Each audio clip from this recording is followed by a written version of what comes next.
से पढ़ाया जाता है, लेकिन अगर अभी भी नहीं आता है तो उसके लिए क्या करना है देख। टेंस को सीखना ज़रूरी है, इसका दो कारण है कि टेंस अगर सीख जाओगे तो क्या होगा कि टेंस के बेसिस से तुम इंग्लिश बोलना सीख पाओगे, बहुत बड़ा रोल होता है टेंस का, ठीक है। और दूसरा चीज़ है, सबसे बड़ा इंपॉर्टेंट काम स्कूली बच्चों के लिए ये है कि टेंस के बेसिस पे जितना भी ग्रामर होता है वो सीख पाओगे, क्योंकि अगर टेंस नहीं आता है तो वॉइस नहीं कर पाओगे, नरेशन नहीं कर पाओगे, बहुत सारी ऐसी चीज़ें जो बिना टेंस का तुम लोग कर नहीं पाएगा, ठीक है। तो हम लोग क्या करेंगे यहाँ पे, टेंस को इस मतलब बेसिस पे पढ़ेंगे कि हम ग्रामर के सारे जो क्वेश्चंस आते हैं वॉइस नरेशन के वो हम सॉल्व कर पाएँ, ठीक है। क्योंकि एक जो इंग्लिश बोलने वाला जो टेंस होता है उसमें क्या होता है कि हम पहचान भी लिख देते हैं कि पहचानिए कैसे, है ना, उसको शब्द के जरिए, कि प्रेजेंट इंडेफिनिट टेंस को पहचानने का तरीका है कि लास्ट में ता है, ती है इत्यादि आता है, वो सब हम लोग नहीं करेंगे। हम लोग करेंगे कि टेंस में जो जो टेंसेस है उसके क्या क्या रूल्स हैं, ग्रामर में हम उसको कैसे फॉलो करेंगे उस तरीके से। मतलब इस वीडियो में टेंस में ये सिखाया जाएगा कि टेंस का जितना भी रूल्स है, रेगुलेशन है जो ग्रामर में फॉलो होता है वो सारा हम लोग यहाँ कर लेंगे, ठीक है, ताकि आने वाले टाइम में किसी भी बच्चे को अगर वॉइस या नरेशन सीखना है तो टेंस से रिलेटेड प्रॉब्लम नहीं होना चाहिए, ठीक है। तो सबसे पहले क्या है, टेंस एकदम जीरो से बता दे रहा है। टेंस तीन टाइप का है, present tense, past tense, future tense. इसको क्या बोलते हैं, प्रेजेंट को बोलते हैं वर्तमान काल जो भी है, मतलब अभी जो चल रहा है, पास्ट मतलब जो बीत गया, और फ्यूचर मतलब सिंपल है, ठीक है ना। प्रेजेंट का चार पार्ट होता है, ठीक है।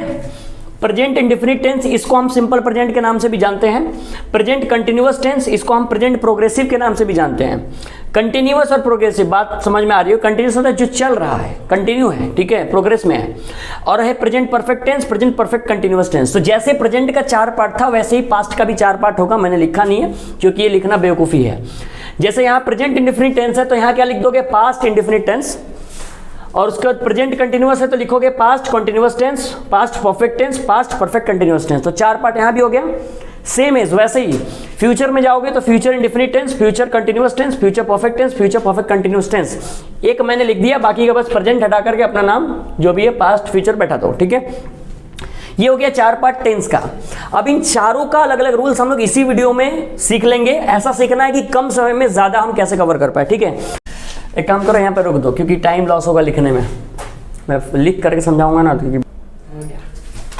तो हम लोग अब present indefinite tense, present continuous tense, present perfect और प्रेजेंट परफेक्ट कंटीन्यूअस टेंस का सारा रूल्स यहाँ पे देख ले रहे हैं, जो जो ग्रामर में लगता है, ठीक है, कि कैसे पहचानेंगे। जैसे मान लो वॉइस चेंज करना दिया तो कैसे पहचानेंगे वो किस टेंस में आता है, क्योंकि जब हम ये पहचान पाएंगे कि वो सेंटेंस कौन से टेंस में आता है तो हम उसको नेक्स्ट कर सकते हैं, ठीक है। तो देखो पहला है, शॉर्ट में मैंने लिखा है PIT, प्रेजेंट इंडेफिनिट टेंस, ठीक है, ताकि टाइम बचे। तो प्रेजेंट इंडेफिनिट टेंस को पहचानने का तरीका यह है कि ऐसे टेंस के जो सेंटेंसेस होते हैं उसमें वर्ब के लास्ट में हमको एस या ईएस देखने को मिलता है, ठीक है। डू नॉट का यूज होता है, तो जब भी डू नॉट या एस ईएस दिखे तो हम उसको प्रेजेंट इंडेफिनिट टेंस कह देंगे। मतलब मोटे तौर पे कहूं तो वर्ब का फर्स्ट फॉर्म दिखेगा, यहाँ पे वर्ब का फर्स्ट फॉर्म दिखेगा, वर्ब का फर्स्ट फॉर्म, ठीक है, क्योंकि कई बार एस नहीं होता, क्योंकि एस लगाने का भी एक रूल होता है, ठीक है।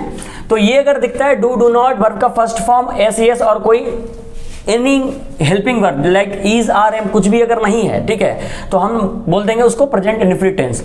अब आते हैं प्रेजेंट कॉन्टिन्यूअस टेंस, किसको बोलेंगे, वर्ब के साथ पहली कंडीशन ये रहती है आईएनजी लगता है, जैसे गोइंग, ईटिंग ये सब रहता है, तो वर्ब के साथ आईएनजी होता है, प्रेजेंट कंटिन्यूअस टेंस हो गया।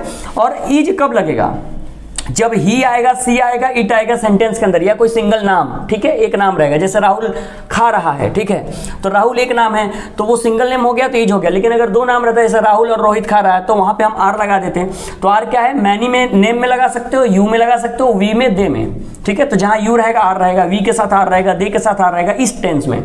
तो इज आर एम, एम तो आई के साथ लगता है, सबको पता है।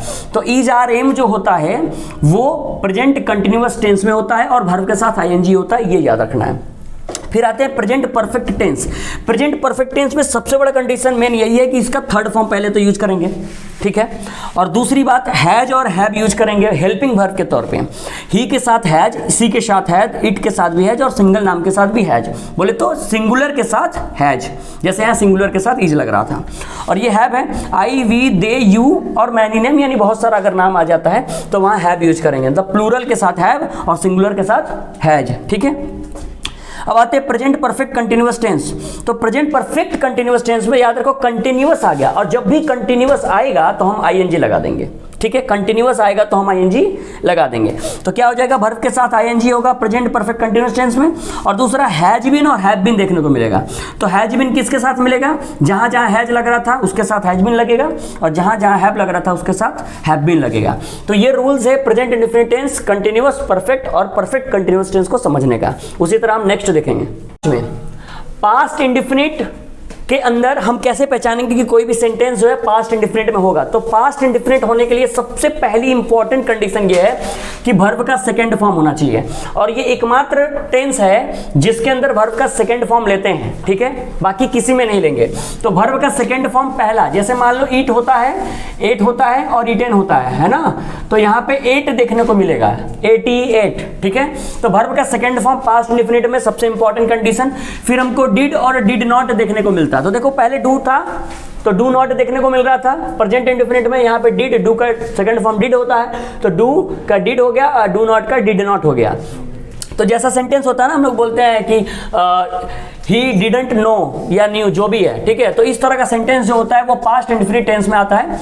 और पास्ट कंटिन्यूअस टेंस में क्या आता है, वर्ब के साथ आईएनजी। मैंने पहले ही बोला कि जब भी कंटिन्यूअस देखोगे, कंटिन्यूअस आते ही आईएनजी लगाना बहुत जरूरी होता है वर्ब के साथ। और यहाँ पे हेल्पिंग वर्ब के तौर पे वाज वेयर लगता है, ठीक है। सिंगुलर प्लूरल जो भी होता है वाज वेयर उसके साथ लगता है, किसी के साथ वाज, किसी के साथ वेयर, ठीक है। जैसे ही सीड के साथ वाज, वैसे करके लगता है, आई वी यू के साथ वेयर, ठीक है। सिंगुलर और प्लूरल जो कि पहले मैं बताया। फिर पास्ट परफेक्ट टेंस की बात करता हूँ तो वर्ब का थर्ड फॉर्म लगता है, ठीक है। परफेक्ट जो भी पास्ट परफेक्ट होगा या प्रेजेंट परफेक्ट होगा या फ्यूचर परफेक्ट होगा उसके साथ वर्ब का थर्ड फॉर्म याद रखना। और यहाँ पे सिर्फ हेल्पिंग वर्ब एक ही लगता है, had. He, she, it, I, we, they, you कुछ भी रहे उसके साथ अगर हेल्पिंग वर्ब लगाओगे तो हैड ही होगा, ठीक है। तो अगर हैड दिखता है सेंटेंस के अंदर तो हम समझ जाएंगे पास्ट परफेक्ट है।